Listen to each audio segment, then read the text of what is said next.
আসসালামু আলাইকুম।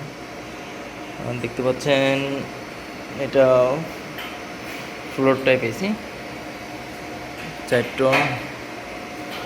অতএব এটা ফল্টি হয়ে গেছে।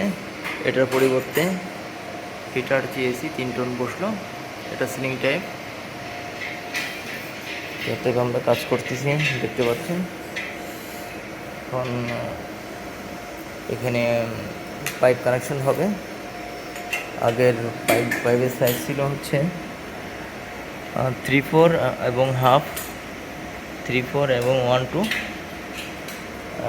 এখনকার সাইজ হবে হচ্ছে 3/4, 3/8। আগের সাইজের থেকে একটু চিকন। আগের পাইপের সাইজ, একটা পাইপ ঠিক থাকবে আর একটা পাইপ চিকন হবে।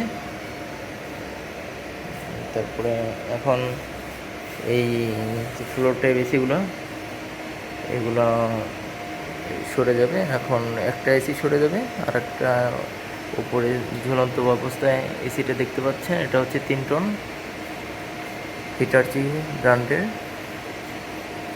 এটা উপরে ঝুলবে এবং এটার আউটডোর সেট আপ করলে এটা সচল হবে। এবং এখানে কাজ করছে। উপরে আউটডোর উঠানো হচ্ছে ছাদের উপরে। এই যে রশি দিয়ে বাঁধ দিছে।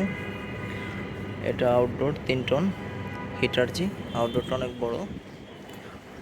এটা যে হ্যাঙ্গিং করছে, মানে ঝুলে আছে।